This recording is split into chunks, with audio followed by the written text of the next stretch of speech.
Luther can't tell you slave again, no sign. Picture black saying, oh yes, I'm Hey guys, this is Ashton here to bring you another episode of how I made that. This episode I will be going over the remix I did of Missy Elliott's Work It. Now before I jump into this, I just want to give you guys a brief overview of how this remix came about. So at first this remix wasn't even supposed to happen. The beat for this track was originally supposed to be an original track I was working on for myself to go onto an EP or album or something like that. But then I couldn't really think of any lyrics or anything to go with it. So originally I was going to try to sell it to somebody, but then I thought of the idea, why don't I look up not instrumentals, but acapellas and the same BPM as this song that I just made, this production I just made. So I did a little bit of research, and I believe Kanye West Stronger was one of them, and Missy Elliott's Work It was one of them, and there was a few other ones. I think there's a DMX one, and I think the Missy Elliott one just really resonated with me because I really liked that song growing up. So I put that in there, had to change up the format a little bit, the structure of the song, but overall it fit really well. I got really lucky with that. So yeah, that's just a brief overview. Now let's get started. Alright, so for this section I'm just gonna go section by VST by VST, sample by sample first, and then give you guys a glimpse at the overall mix. So here's just the beat by itself.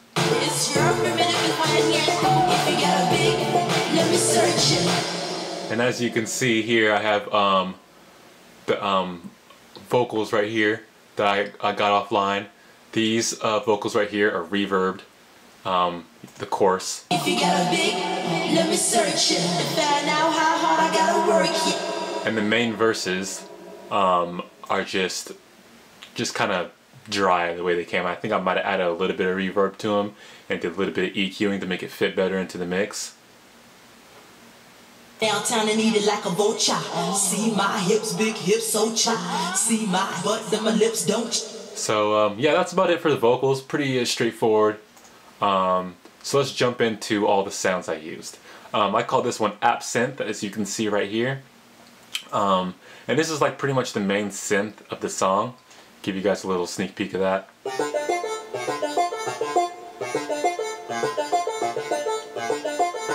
And I use Contact for that.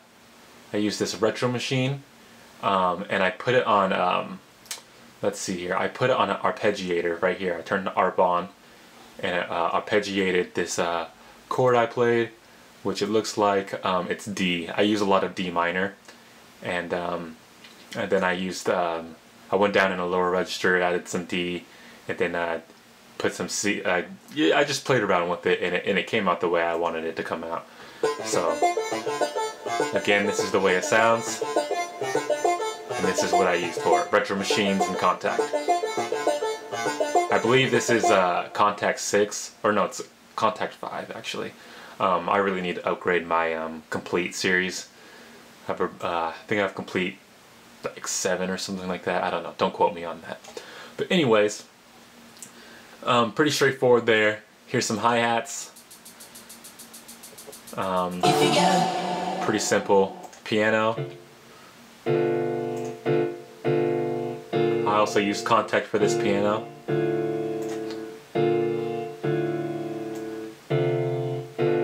Don't know why I opened up in that, but it's not this. It's either New York piano, concert grand, or upright piano.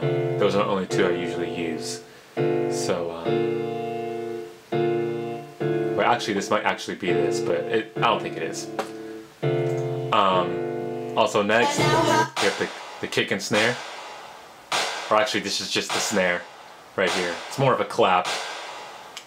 And this is the kick right here.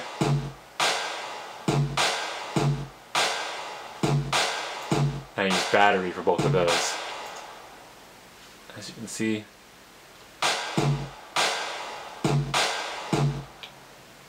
Pretty good kick, has a nice low end. I think I might have did some EQing to it. There's the clap. Alright. And let's see if this battery, no, that's just the extra track that needs to be deleted. So So let's go ahead and remove this selected track. And snares. Here's another snare, I guess.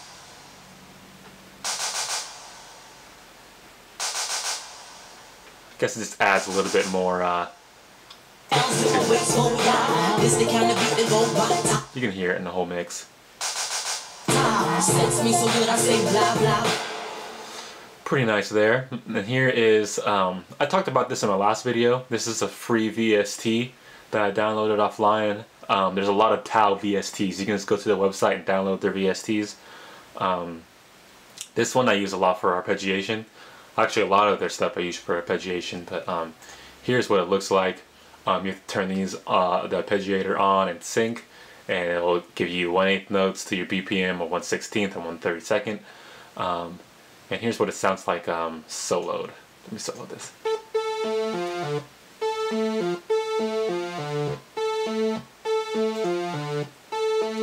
And now here it is on the whole track. You got a big, let me search it to find out how hard I gotta work, yeah. It's your primitive plan, yeah.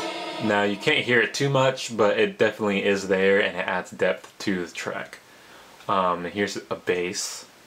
And I used Tal Instruments Scarby bass, or complete contact instrument Scarby bass. And here it is. It pops up, right? Yeah, here it is.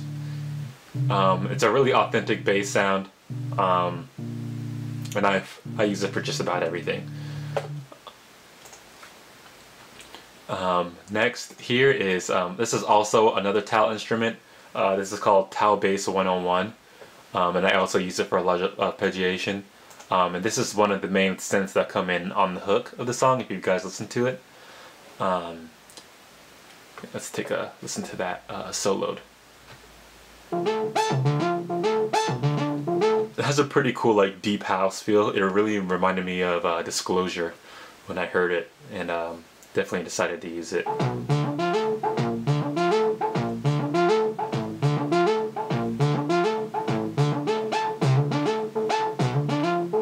Here it is inside of the mix.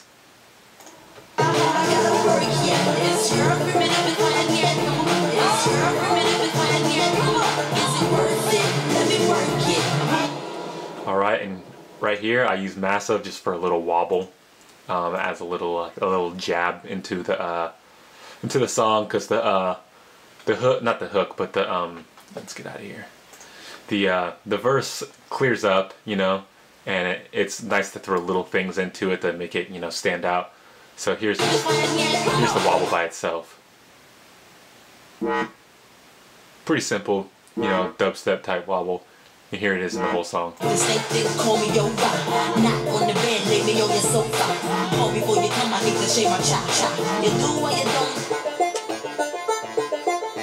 simple there. Alright. Okay. Yeah, that was getting annoying. Alright, so here's the cymbal hats by itself. Pretty much, what I did was I took the hi-hats and I took the cymbal hats and I panned them pretty strong, each to the left, one to the left and one to the right. It just adds a little bit of variation to it. Helps out the mix, makes it sound a little cooler. And here's a sample I took from one of my own songs that I did with a friend way back in the day. And it's just a simple, like, chant that says, hey. You can hear it right here. Hey! One more time. Hey! And that adds, you know, a little bit to the chorus too, so. Good to know, yeah. Is it worth it? Let me work it. Bang down, flip it and reverse it. It's your primitive plan, yeah. It's your primitive plan, yeah. Alright, that's it for that. So let's jump into the mixer and see what I did to some of these things. Let's start up from the top again. And let's go with the arpeggiated synth. So right here, added an EQ. Let's see what it sounds like without the EQ.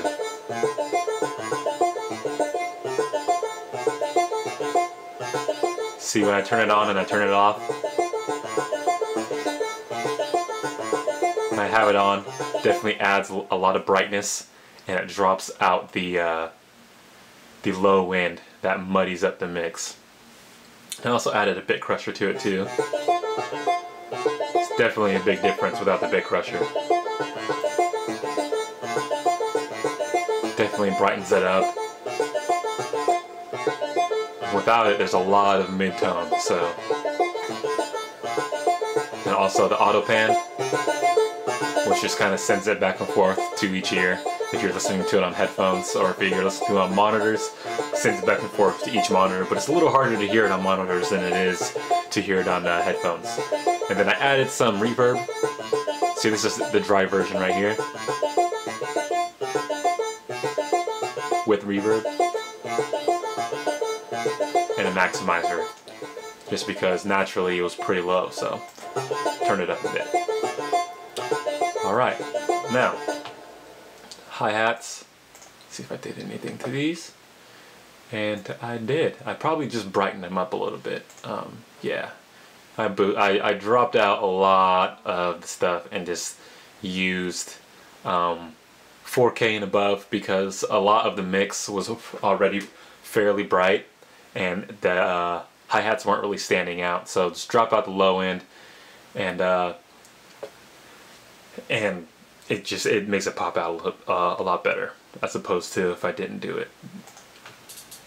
Let's see, here's it without it, with it.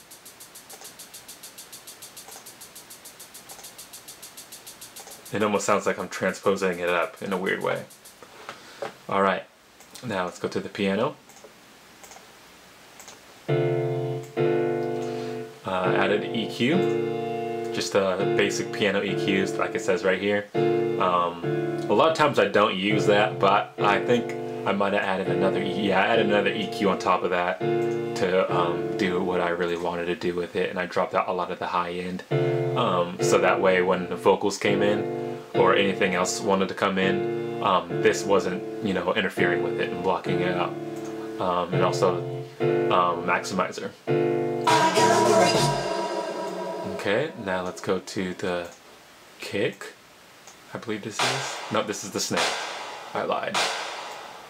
Alright. Snare, I just added some reverb to it. Arena reverb comes with Cubase. I use that a lot for my my clap snare that I use. Okay, and the kick. Let's see if I did anything with this. I probably dropped out a lot of the high end on this. Oh, no, I didn't do anything. I guess it's just a really good kick by itself and it fit into the mix. A lot of times that does not happen, just to let you guys know that. A lot of the times you do have to go in to an EQ and drop out the high end up to about 4 to 2K in order to get your vocals to really stand through. But I guess I didn't need it on this one, luckily. Alright, now let's go to the other snares right here. And let's see what I added on here. Dropped out a lot of the low end again, but not as much as the other hi-hats I did. And just added some church reverb, barely in the mix, only 12% in the mix. So that's all I really needed. It matters every song what you need, but 12% is really all I needed. I didn't need to go too reverb, or else you wouldn't really be able to hear the attack of the snare. Alright, and here's the arpeggiator, the towel arpeggiator. That didn't need anything. Those are usually pretty good on their own. And here's the bass. I use Guitar Rig, which is a really good thing to use from Contact. I think I'll make a video on Guitar Rig by itself one of these times. I really don't want to open it up, because when I open it up it starts draining a whole bunch of CPU and my program might just shut down on me and bog down. So I'm not going to do that right now, but if you guys really want to, I'll make a video on Guitar Rig and what I find useful of it on it, and what you guys might find useful in it, and how I use it. And there are definitely a lot of ways you can use Guitar Rig. I've used it on vocals before. I use it on bass guitar. I use it on electric guitar. You can use it on acoustic guitar. It has a whole bunch of various styles that you can implement onto your guitars. It has like blues, jazz, funk, disco, rock, hard rock, you know, just a whole bunch of crazy stuff. So well, I'll do a video on that separately. Also with my the Isotope Ozone mastering program I use, I'll do a video on that too. But yeah, let's not get too much into that right now. Alright, now here's this, the other towel arpeggiator, and here's what I did to it. Dropped out a lot of the high end. I really think this was really tinny, and it really like hit on the high end. You can kind of hear it there, it kind of squeaks at the high end. Let me turn it back on. Kind of drops that out, that squeakiness out. It kind of hurts your ears when it's in the mix. And I also did another auto pan and maximizer. I already showed you guys what those did. Let's see if this wobble will pop up for me. Let's go right here. Alright, wobble. I probably dropped out a lot of the low end. Or no, actually I boosted some of the low end and dropped out a lot of the high end. And I boosted the mids, I mean. I dropped out some of the low end, but when I really like the mid sound that the wobble had in the mix, so I boosted that to make it stand out a little bit better. Alright. As you can see, I panned and just added some reverb to it, some cathedral reverb, 8% into the mix.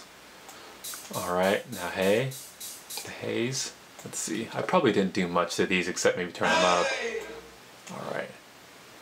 Maybe did a little bit of EQing on them. I just added a maximizer. That's all I needed. And I can show ya, put a hurtin' on ya. Now here are the verses. I will show you guys what I did to EQ and reverb these verses. Give me all your numbers so I can phone ya. As you can see, I got the studio EQ right here, and I just boosted pretty much right around 5K. Starts going up at 2, but it's really just kind of like right at 5K. I believe the MP3 I got didn't have very much high end to it. It was a lot of low end. Who knows if this was a perfect actual, acapella rip, or if somebody tried to do the invert thing and on Audacity and rip it from its original beat. You know, sometimes that ruins the quality of the acapella. So I had to go in and do some of my own stuff, which is just essentially just a little bit of EQ. Then I added some reverb, 30% of arena, not very much, and a maximizer. But on the course, I did add quite a bit of reverb to it. Missy Elliott, you can hear it. Lifetime exclusive. Come on, is it worth it? Let me work so it. same EQ, but the church reverb is at 25%, which is pretty high. I'll flip it in reverse. And you can definitely hear it if you take a listen. It's your primitive yet. It's your primitive yet. If you got a big, let me search it and find out how hard I gotta work. Yeah, it's your primitive yet. Yeah, and all together, you know. It's your primitive yet. Is it worth it? Let me work it. Put my thing down, flip it and reverse it. It's your primitive yet. It's your primitive yet. If you got a big, let me search. And yeah, that's about it. Those are just a lot of the steps I took to make this song. If you guys have any questions or comments, feel free to leave them. Also, make sure you like the video, subscribe to my channel if you guys want to see more of these videos that I'm making. And until next time, you guys.